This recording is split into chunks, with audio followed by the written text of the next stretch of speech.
Shalom amigos, ¿qué tal? Bienvenidos una vez más a su programa, Un Café con More Yosef. Les habla el More Yosef, director de Eshaim. Para mí es un gusto estar nuevamente, con ustedes aquí en Eshaim Radio, en el programa que transmitimos todos los viernes a las 3 de la tarde. ¿Qué anunciamos hoy? Que será nuestro último programa de las 3 de la tarde, porque se moverá a un nuevo horario, y ese horario será a las 5 de la tarde. Es decir, que Un Café con More Yosef será transmitido a partir de la semana próxima, el día 22 de octubre, el viernes 22 a las 5 de la tarde, hora de Puerto Rico. Esto porque se nos está haciendo bastante difícil poder estar con ustedes en vivo a la hora señalada, y que no queremos cancelar el programa, así que preferimos mejor entonces moverlo.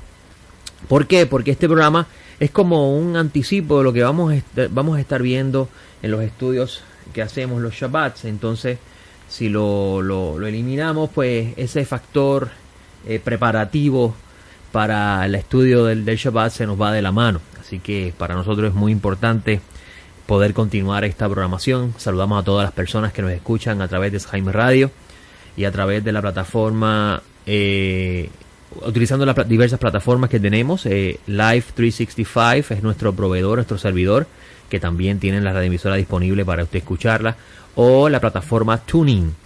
Y estén pendientes porque próximamente vamos a estar colocándola también en iHeartRadio, así que vamos a estar trabajando con eso para que también pueda aparecer nuestro programa allá, nuestra programación en iHeartRadio, con el favor del cielo. Así que con esto podemos comenzar el programa de hoy. Hoy nos encontramos en el día 15 del mes de octubre del año 2021, y esto equivale al día 9 del mes de Heshvan, de acuerdo al calendario de Gilel II. Así que con esto hoy le compartimos, le anunciamos oficialmente en nuestro programa.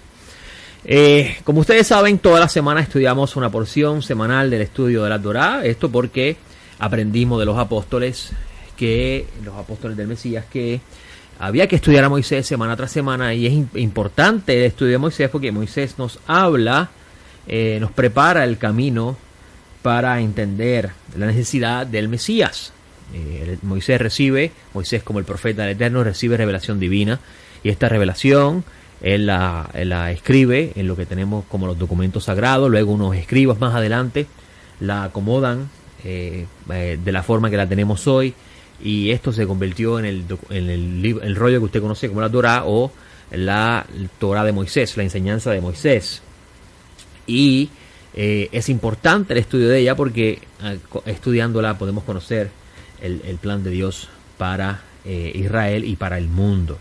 Decimos para Israel y para el mundo porque sabemos por la lectura de los sagrados textos que no solamente Israel cayó de ese regalo divino que el Eterno le dio, sino también Adán, la humanidad. Y la Escritura nos habla de la caída de Adán, la caída de la humanidad, la dispersión de Babel, que viene de parte del Eterno, y a la misma vez nos habla de la elección y la caída de Israel como parte de este plan del Eterno. Así que con eso tenemos en cuenta esas ideas para la lectura. Entonces vamos a hablar un poco de lo que tenemos para hoy. Primeramente, como les dije, la sección de la Torá que estudiamos esta semana, titulada Lech Lejá, se encuentra en el libro de Génesis, capítulo 12, versículo 1, y termina en el 17-27. La sección de los profetas se encuentra en Isaías 40, versículo 27, y termina en Isaías 41-16. 40-27, 41-16. Y antes de hablar un poco de Lech Lejá, vamos a hablar un poco de lo que estudiamos ayer. Ayer tuvimos en nuestra primera clase, nuestra primera serie de estudios, donde hablamos introducimos la intención de nuestro ministerio, comenzar a estudiar los escritos de los discípulos, específicamente el testimonio de los nazarenos con respecto a la mesianidad de Yeshua y su vida y obra.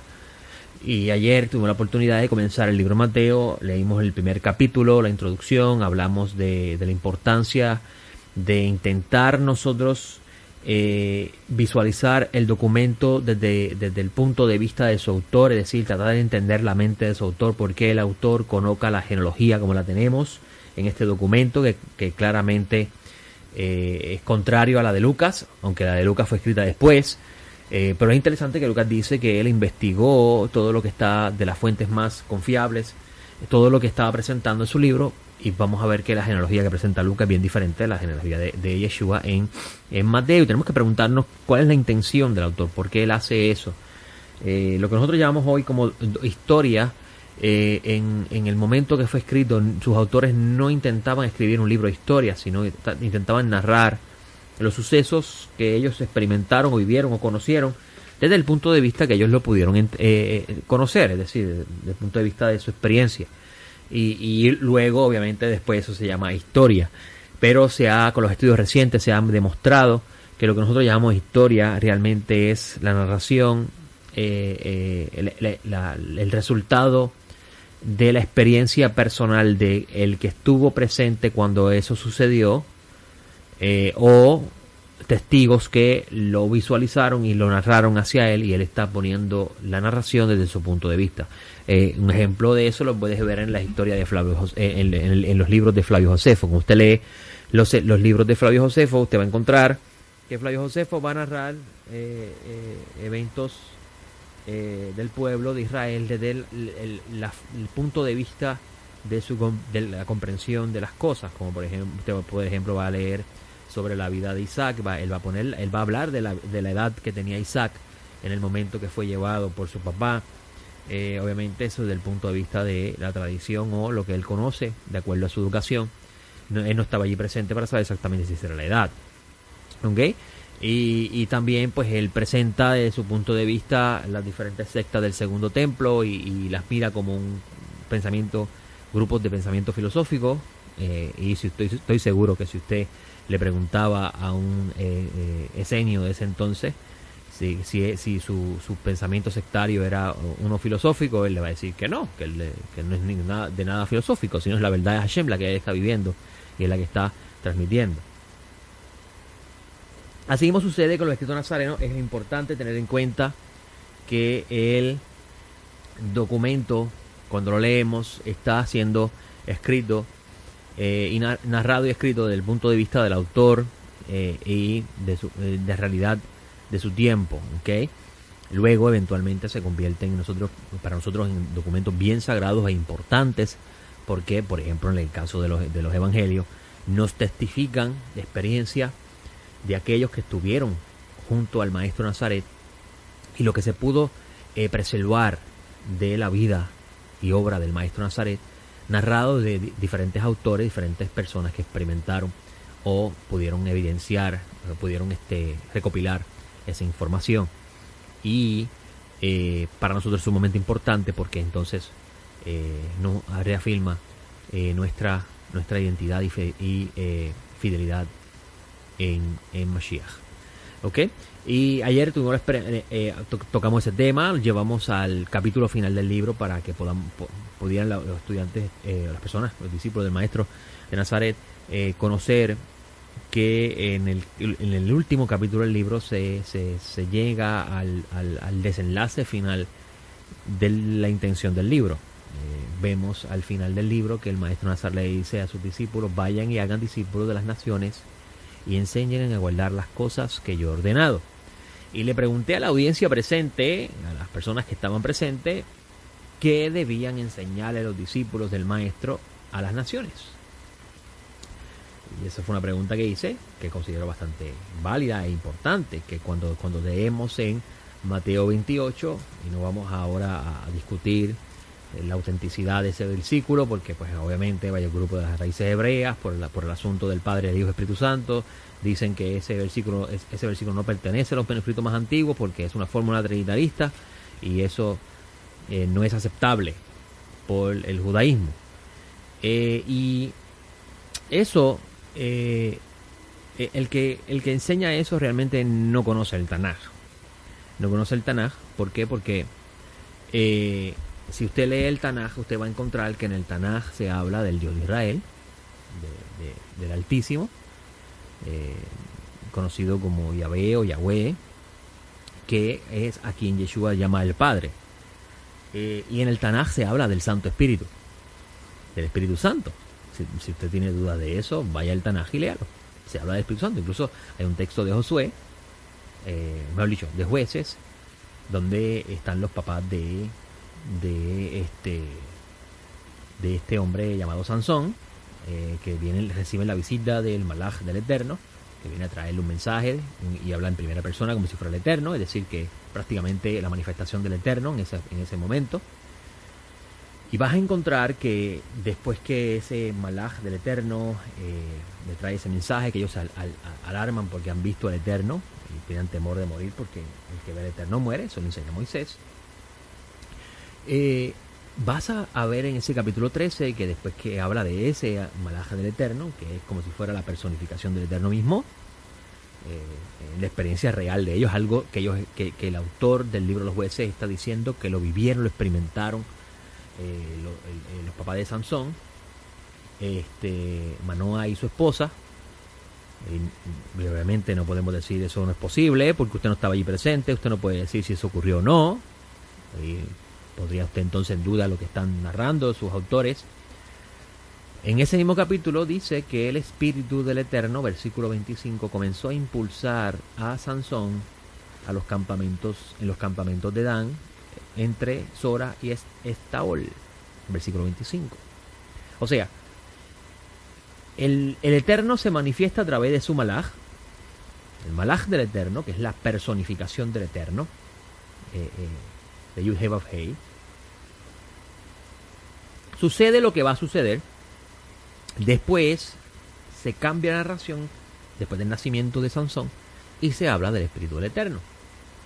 O sea, que es completamente judío, o israelita, porque obviamente el concepto judío no existía para el libro de los Jueces, después del siglo irónico, pero podemos decir judío.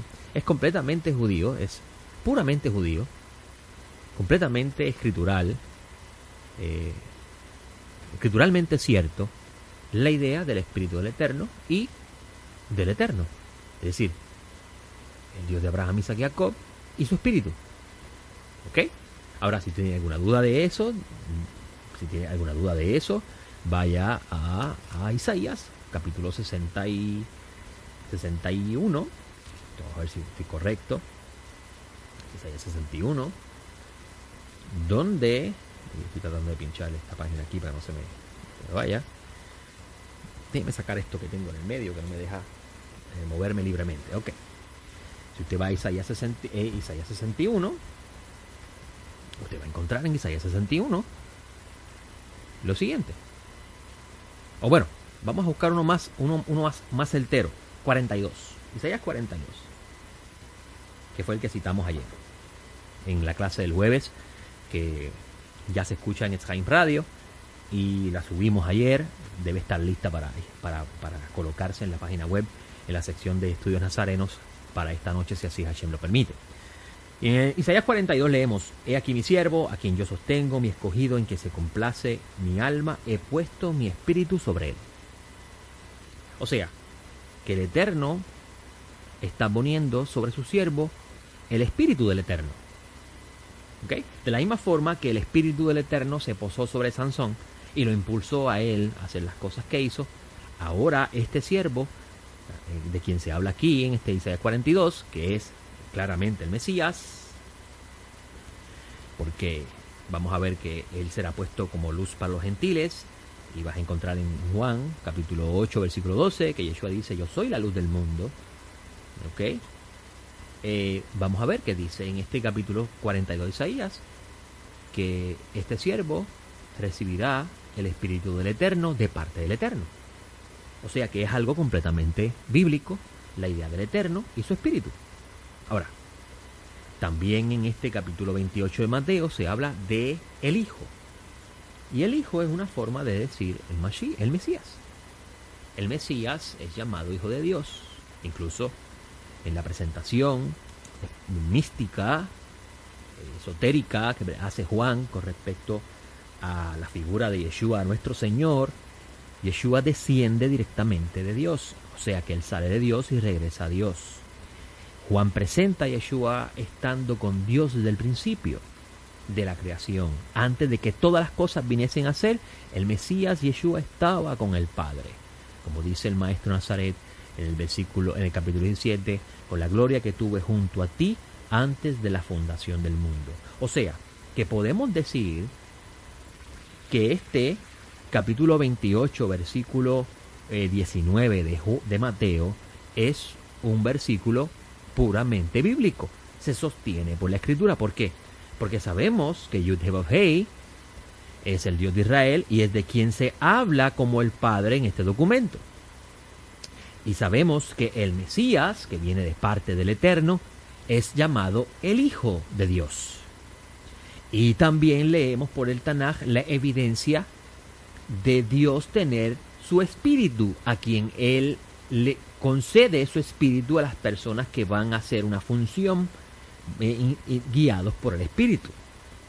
Por ejemplo, de Sansón. Quiere decir que esta idea de Padre, Hijo y Espíritu Santo es algo completamente bíblico. Ahora, ¿por qué los gentiles debían de sumergirse en las aguas en el nombre del Padre, Hijo y Espíritu Santo? Porque era necesario un ritual de iniciación. Porque eso es lo que significaba el bautismo en la época del Segundo Templo. Usted no va a encontrar en el Tanaj la idea de un bautismo de iniciación, sino que usted va a encontrar en el Tanaj el concepto de lavarse, la inmersión, lavarse como señal de pureza ritual. ¿Ok? No es hasta el tiempo del Segundo Templo, específicamente en los rollos del Mar Muerto, usted va a encontrar evidencia de rituales de transición, rituales de iniciación, donde se incluye dentro de ello la inmersión en las aguas. Y usted va a encontrar que toda persona que confesaba que Yeshua era el Mesías era inmerso en las aguas, e inmediatamente siendo inmerso, esa persona estaba siendo iniciada en el discipulado de Yeshua. Por consiguiente, la inmersión en el nombre del Padre, el Hijo y el Espíritu Santo es señal es una forma de hablar de una transición que haría esa persona de ser de las naciones paganos creyentes en muchos dioses a creer ahora en un solo Dios, a creer en un solo Mesías y a creer en un solo Espíritu. Algo que los gentiles no conocían. Pero no solamente eso. Ayer estábamos hablando de que los discípulos recibieron la instrucción de parte del Maestro, de acuerdo a cómo nos presenta el documento el autor de Mateo, de enseñarle a los de las naciones a guardar todas las cosas que Él ordenó. Y yo pregunté ayer en la clase, ¿qué debían enseñar entonces los discípulos? Usted y las personas que estaban presentes, algunos me dijeron, debían enseñar la Torá. Sin embargo, si usted va al capítulo 15 de los Hechos, usted no va a encontrar a los discípulos diciendo, nosotros les enseñamos la Torá a los gentiles. No. Usted va a encontrar en el capítulo 15 del libro de los Hechos que hay una disputa sobre qué vamos a hacer con los gentiles. Hay que circuncidarlos y ordenar a guardar la Torá de Moisés, ¿sí o no? Y los fariseos, que crean creyentes en la mesianidad de Yeshua, decían que sí, que tenían que hacerlo. Y los discípulos más cercanos del Señor dijeron que no. Y se llegó a la conclusión de que a los gentiles no se les puede obligar a circuncidarse y a guardar toda la Torá de Moisés. No se les puede obligar a eso. ¿Por qué? Porque esa ordenanza Hashem se la dio a los hijos de Jacob, que son descendientes de Jacob, que son descendientes de Isaac, que son descendientes de Abraham. Ese es el pacto de Sinaí, que le pertenece a los hijos de Jacob, llamados Israel, o los Benei Israel. Y no se les podía obligar a naciones a eso. ¿Por qué no se les podía obligar? No se les debió obligar, porque los profetas profetizaron que las naciones también recibirían la salvación del Eterno y participación en el reino de Dios a través de el linaje de aquel que nacería de David. Por eso es que usted va a encontrar que Jacobo, capítulo 15, versículo, mejor dicho, en Hechos, capítulo 15, versículo 13, Jacobo toma la palabra y cita a Amós para hablar de cómo los gentiles serán rescatados por el Eterno después que el Eterno restaure el tabernáculo de David, que es una forma de decir, después de que el linaje de David vuelva a surgir, o mejor dicho, la monarquía davídica, la promesa del pacto davídico. Y vas a encontrar que se decreta que los gentiles tienen donde escuchar a Moisés todos los Shabbats, en la sinagoga. ¿Quiénes enseñaban a Moisés en la sinagoga? Los principales que estaban allí, que eran los líderes, los nazí de cada sinagoga, que no se llamaban en ese entonces todavía rabinos, aunque uno que otros eran llamados rabinos por sus propios discípulos, no por por el público en general. ¿Okay? Así que esa idea de todos los que enseñaban Torah en aquel entonces eran llamados rabinos, no, eso es algo que viene después de Yavné, pero sí existe evidencia de que uno que otro fueron llamados rabinos, o rabí, mi maestro, y en la sinagoga había un principal de la sinagoga, como vemos el escrito nazareno, que Yeshua está caminando por un lugar y el principal de una sinagoga lo llama y le dice, vente que mi hija está enferma, o mi hijo está enfermo, y todas esas cosas que encontramos en los textos. Por consiguiente, vamos a ver que los discípulos dicen, Moisés tiene quien lo predique en la sinagoga. Los gentiles pueden ir a la sinagoga a escuchar a Moisés. Pero cuando se habla de discipular a los discípulos del Mesías, que son de las naciones, Yeshua no le dice a ellos, enséñenles la Torá. Yeshua le dice, enséñenles las cosas que yo les he mandado. Y eso lo presenta el autor de Mateo, que claramente el documento está siendo construido de forma tal para incitar al lector a preguntarse, ¿y dónde están las cosas que le ordenó? Usted que tiene en sus manos los 4 evangelios pensaría que las cosas que él ordenó se encuentran en los 4 evangelios. Pero para el autor del documento, que en ese entonces cuando él está escribiendo no existían los 4 evangelios en un solo libro como lo tenemos hoy, para él las cosas que el maestro ordenó se encuentran en el evangelio escrito por él, o en el documento escrito por él. Y si usted lee Mateo, usted va a encontrar que en Mateo hay una gran cantidad de enseñanzas de Yeshua que superan la exigencia de la Torá. Sí, hay una gran cantidad de ordenanzas de parte del maestro que superan la exigencia de la Torá, y le voy a mostrar un ejemplo.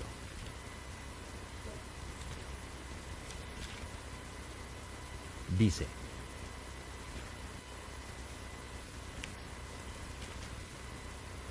fue dicho, Mateo 5:31, cualquiera que repudie a su mujer, dele carta de divorcio. Eso se encuentra en Deuteronomio, si no lo sabía. Eso lo dijo Moisés. Lo puede encontrar en Deuteronomio capítulo 24, versículos 1 al 4.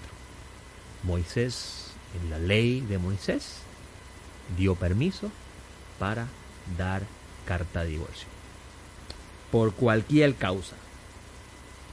Eso es lo que significa cualquiera que repudie a mujer puede dar carta de divorcio. Y usted va a encontrar que inmediatamente el maestro dice, pero yo digo, Moisés dijo esto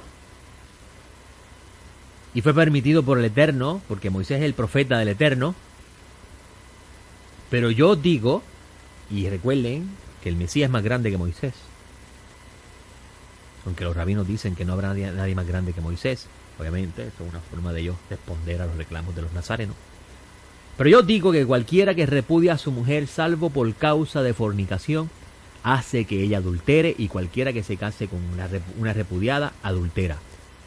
¿No es acaso eso, esas palabras dichas del maestro, esa enseñanza del maestro, que se puede decir, esa Torá del maestro, más estricta que la de Moisés? Pero vamos a otro texto más. Oíste además que fue dicho a los antiguos: no perjurarás, sino cumplirás al Señor tu juramento. Eso también se encuentra en la Torá. En la famosa sección Matot Masei, en la sección Matot, se encuentra ese texto.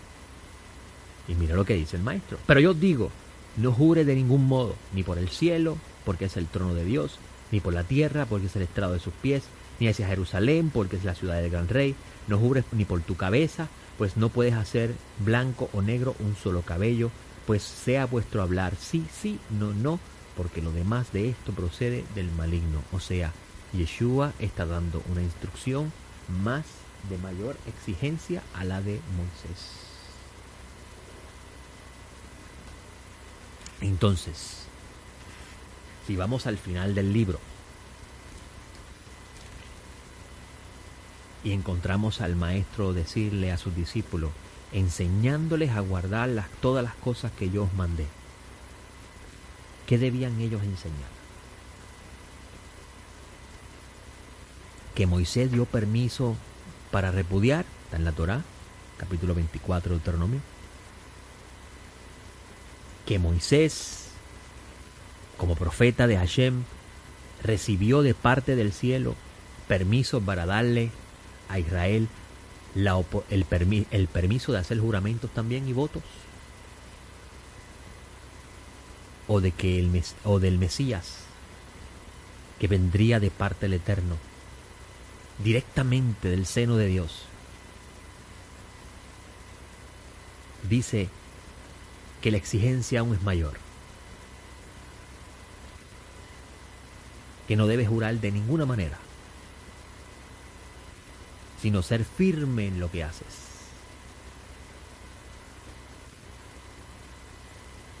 Que no debes, por cualquier razón, decirle a tu esposa o tu esposo, ya no quiero más estar contigo, nos divorciamos mañana.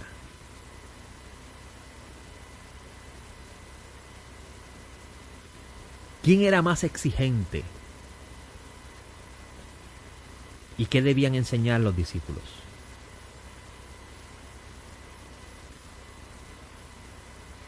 Por eso es que ayer comenzamos el estudio del libro de Mateo con esa introducción, para llevar a la audiencia que desea aprender el camino de Dios y vivirlo, a comprender que si nosotros fuimos llamados a ser discípulos del Mesías, si el Espíritu de Dios mora en nosotros, nosotros tenemos que estudiar la enseñanza del Mesías, que es mucho más estricta que la de Moisés.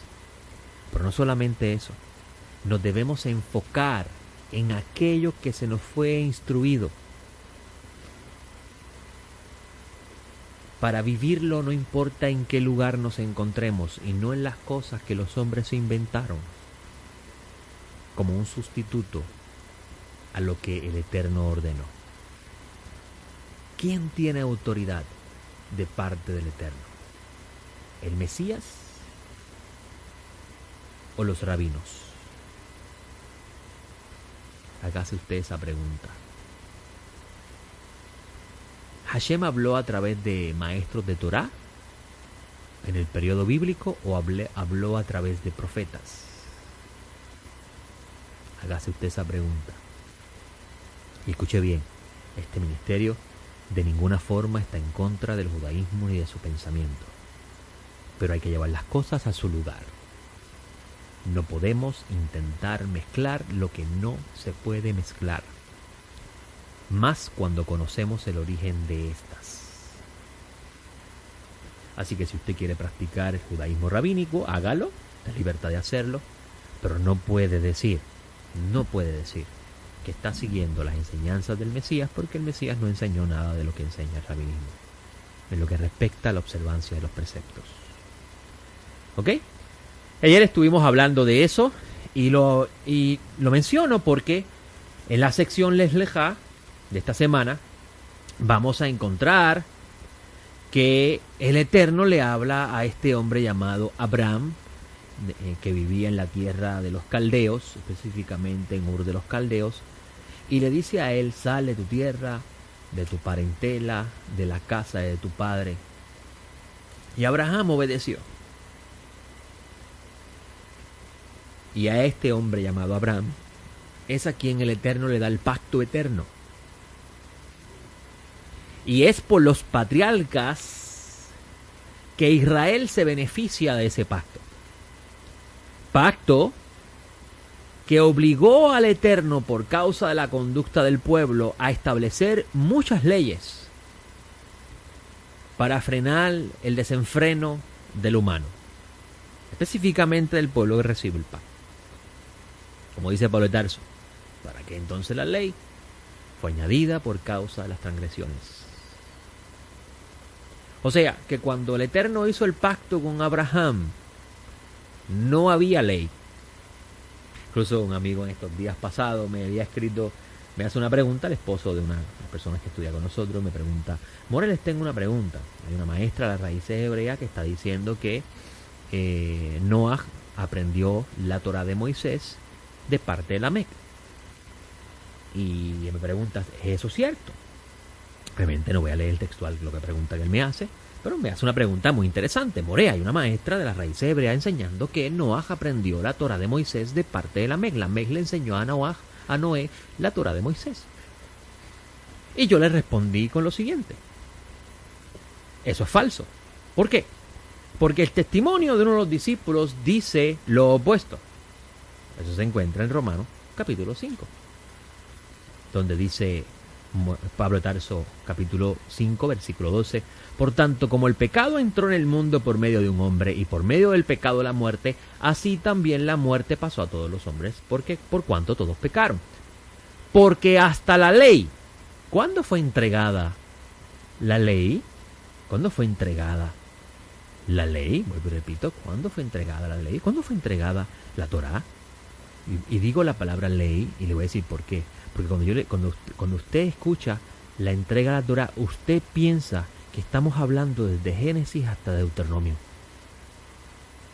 Sin embargo, eso no era lo que veían los antiguos israelitas cuando recibieron de parte de Moisés lo que recibieron.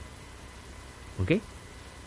Porque usted va a encontrar que en Génesis se habla la historia de la creación, la historia de los patriarcas, y no es hasta Éxodo capítulo 19 donde el Eterno le entrega leyes al pueblo de Israel.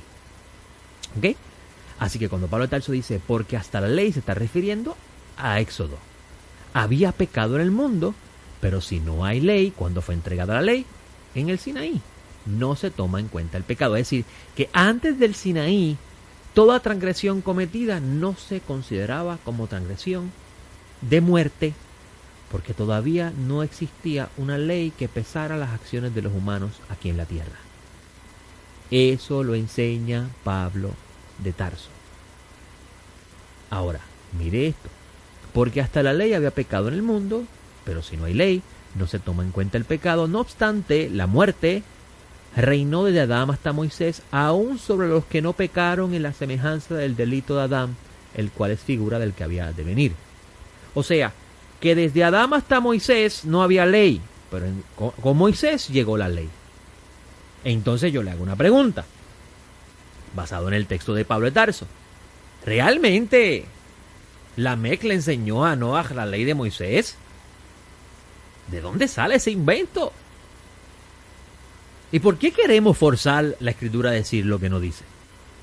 ¿Por qué no respetamos lo que los discípulos enseñan si es que realmente somos discípulos del Señor? O sea, que cuando el Eterno hace un pacto con Abraham, ese pacto no contenía ley, sino contenía una promesa: la herencia del mundo. Interesante, ¿no? Asimismo lo enseña el discípulo abortivo llamado Pablo de Tarso en la misma carta a los romanos, cuando él dice lo siguiente. ¿Dónde es que está? Lo tenía en mis ojos, lo había pinchado, pasé la página y se me perdió. Así que voy a buscarlo acá. ¿Dónde es que está?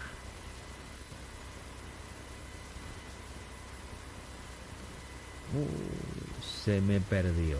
Me va a tener que usted perdonar porque se me perdió. Y es que Pablo de Tarso dice que Abraham... ya lo encontré.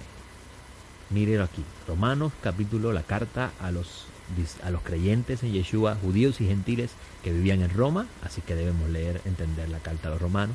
Cualquiera pensaría que Pablo de Tarso le escribió a romanos en sí.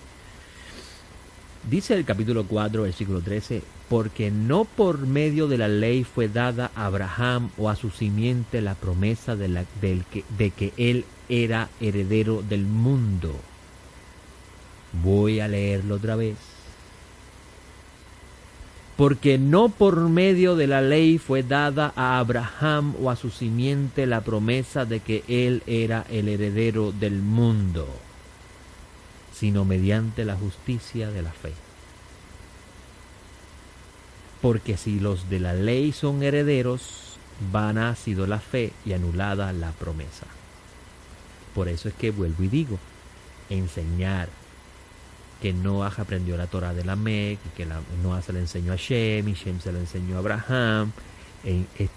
Cualquier persona que habla de la mesianidad de Yeshua en estos tiempos y enseña eso, está contradiciendo a los apóstoles. Si se contradice a los apóstoles, está contradiciendo al Mesías, y si contradice al Mesías, contradice al que lo envió. A menos que esa persona esté predicando a un Mesías que no es el de los apóstoles, y si no es el Mesías que enseñan los apóstoles, es un Mesías nuevo, y cualquier persona que enseñe a un Mesías que no es el que enseñó los apóstoles, está enseñando a un falso Mesías. Así de sencillo.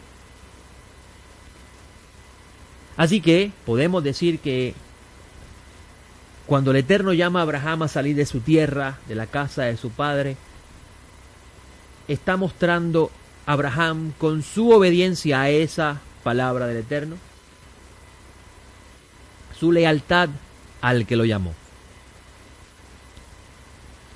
Y esa lealtad de Abraham le hizo a él merecer el regalo de heredar el mundo.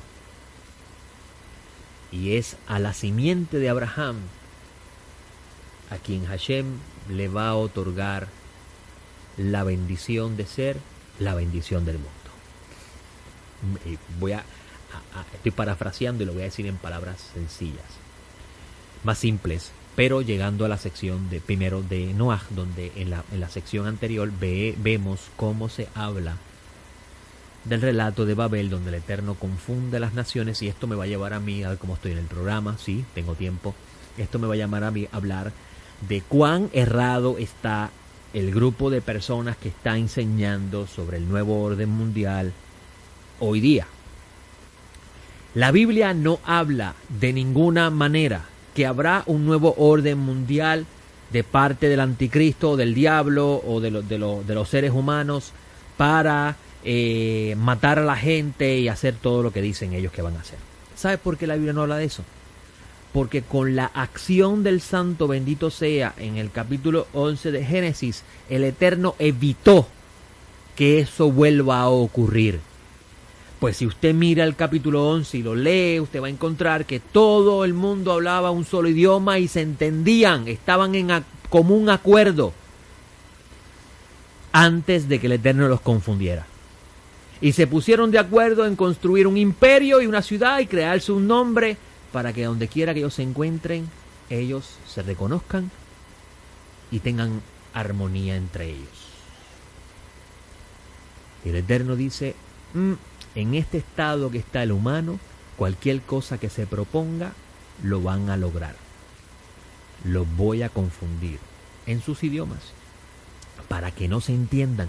Y a partir de ese momento, aunque intenten hacer alianza, nunca van a estar 100% de acuerdo. Y mire, amigos, la historia de la humanidad sí es testigo de esa verdad. Los humanos hacen alianza unos a otros, pero nunca están 100% de acuerdo. Nunca. Hay siempre diferencias. Incluso hoy en día se llama la izquierda y la derecha. Así que el Eterno de principio se aseguró que nunca más, a partir de ese momento que los confunde, el humano pueda volver a unir a toda la humanidad para lograr el propósito que se propongan. Pero los ciegos son los que están guiando a los ciegos, y por eso es que los que están ciegos van por el barranco con los ciegos. Y no pueden dormir, con ansiedad, almacenando comida, comprando lingotes de oro, creando búnkeres, huyendo para las montañas, buscando escapar del supuesto nuevo orden mundial. Pero usted sabe por qué se ocurre, ¿verdad? Porque no conocen al Dios de Israel y su palabra. Porque si conocieran al Dios de Israel y su palabra, se dieran cuenta de que Hashem se aseguró que eso no volvería a ser, y a tal grado que los últimos pies, mejor dicho, la figura que ven a Nabucodonosor, que es la manifestación de esa idea, se encuentra en Revelaciones, dice que los seres humanos intentarán hacer alianzas, pero no se van a mezclar como el barro y el hierro no se mezclan. Hashem se aseguró de eso. Ahora, después de que el bendito hizo eso, después mi hija viene aquí a decirme que ya terminó de hacer el pastel que estaba haciendo para el Shabbat. Después que el Eterno hizo eso, llamó a un hombre y dijo, de ti voy a hacer una nación grande, te voy a bendecir, voy a engrandecer tu nombre y serás bendición. Aquello los confunde y de este comienza el Eterno a construir una nación. Una nación que será gobernado por un hombre que viene directamente de los cielos, que unificará a toda la humanidad en un solo sentimiento, en un solo pensamiento y en una sola intención. Conocer, vivir, palpar, servir y amar al Dios que creó los cielos y la tierra. Es ese que se llama Yeshua HaMashiach, nuestro Señor, al que el mundo conoce como Jesús el Cristo.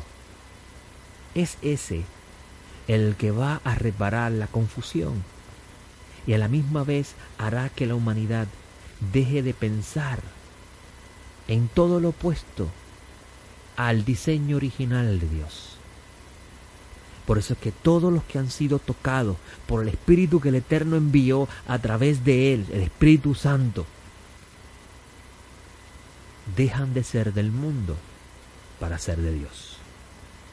Dejan de pensar en el mundo para pensar en Dios. Son forasteros en este mundo, nómadas, que pasan por la tierra de forma superficial, porque no ven en ella su esperanza. Son como Abraham, que caminan por la tierra, esperando la ciudad. Porque mire qué interesante, los de la Torre Babel querían construir una torre y una ciudad. Y el autor de Hebreo dice que Abraham, por fe, siendo llamado, obedeció para salir al lugar que iba a recibir por herencia sin saber hacia dónde iba. Por fe habitó en tierra prometida como en tierra ajena, viviendo en tiendas como Isaac y Jacob, coherederos de la misma promesa, porque esperaba la ciudad que tiene fundamentos, cuyo arquitecto y constructor es Dios. Una ciudad que será para siempre, donde la confusión no reina, donde los seres humanos todos se entenderán, porque todos apuntarán a un solo propósito, como dice Pablo de Tarso, la unidad de la fe del Mesías. Por eso es que a veces yo me pregunto, Padre mío, ¿será que yo estoy loco? Porque yo no puedo entender cómo lo que está delante de nuestros ojos en los mismos textos lo negamos. En estos días pasados me compartieron un documento de una persona que dice que la élite del mundo está quemando están quemando las cosechas y botándolas para que haya una crisis mundial de alimentos. Yo hablaba con un amigo sobre eso y le decía, hace 6 meses atrás, porque trabajo en el mundo de las finanzas, un economista dijo algo que yo me estaba sospechando. Yo me estaba sospechando del momento de la pandemia, cuando empezaron a reducir la producción. Un economista dijo, los efectos del COVID-19 en la economía mundial no lo vamos a ver de forma inmediata.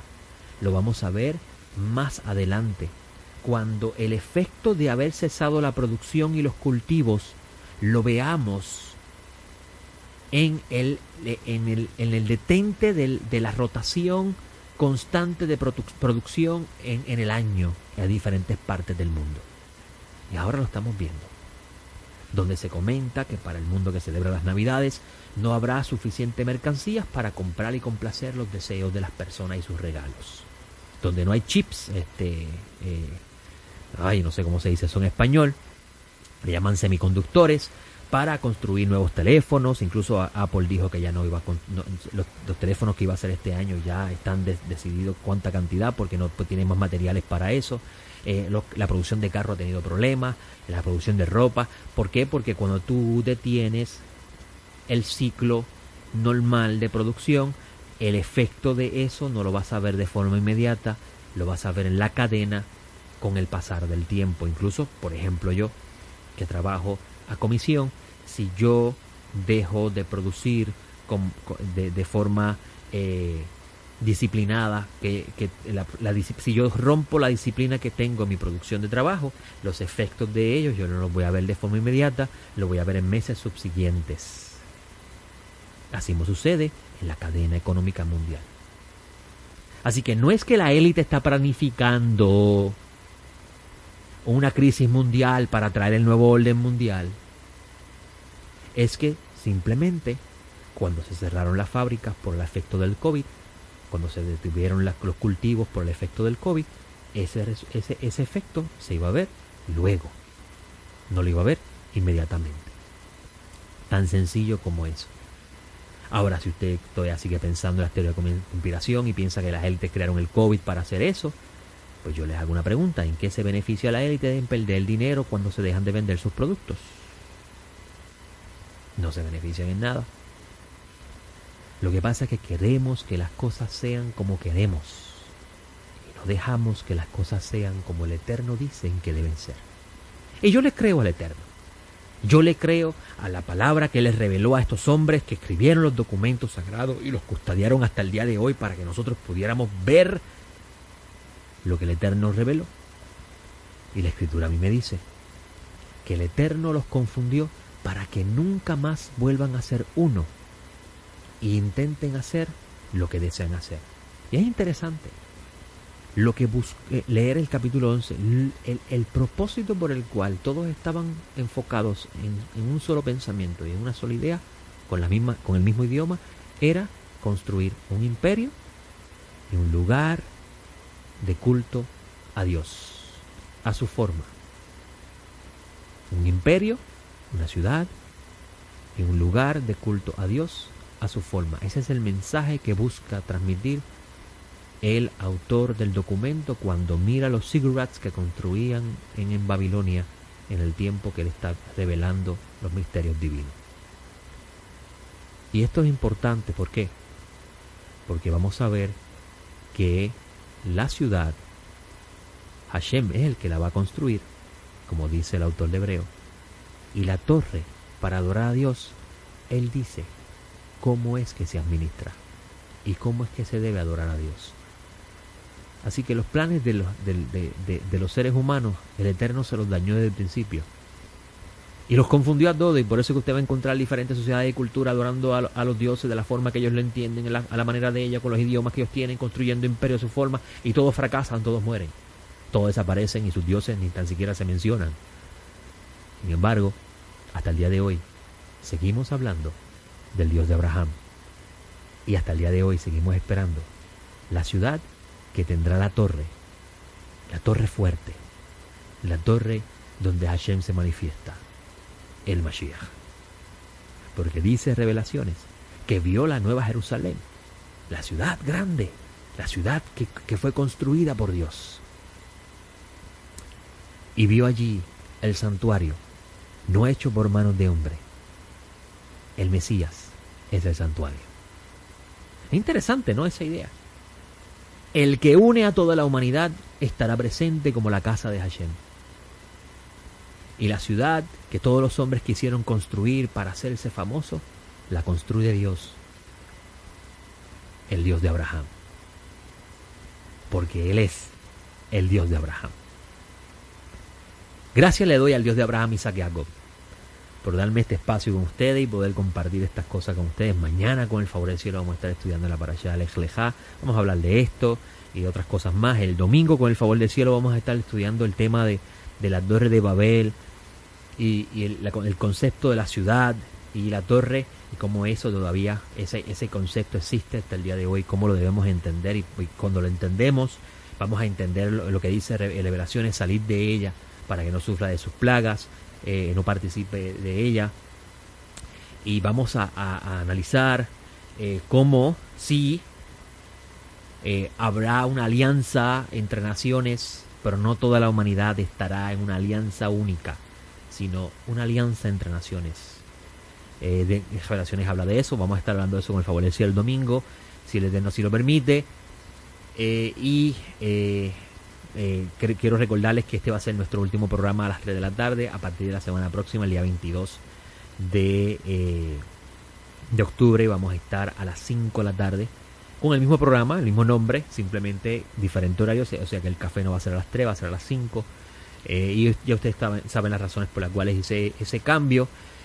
Y pues con el favor del cielo vamos a estar haciendo esa labor para que usted pueda seguir aprendiendo las riquezas de la sabiduría y el conocimiento de Dios que se encuentra en los textos sagrados, y aumentar su fe en el Dios de Abraham, Isaac y Jacob y su Mesías. Le habló el More Yosef, director de Jaim, con el favor del cielo. Nos vemos en la próxima.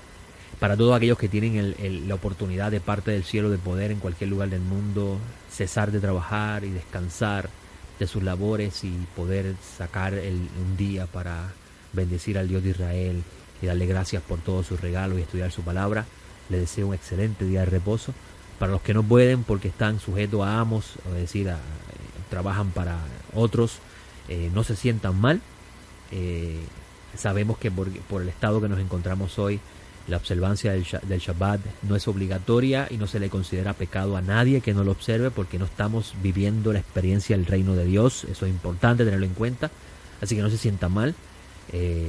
Vendrá el día donde sonará el shofar, serán liberados del faraón y vivirán en el reino de Dios por siempre y para siempre. Nos vemos la próxima. Shalom.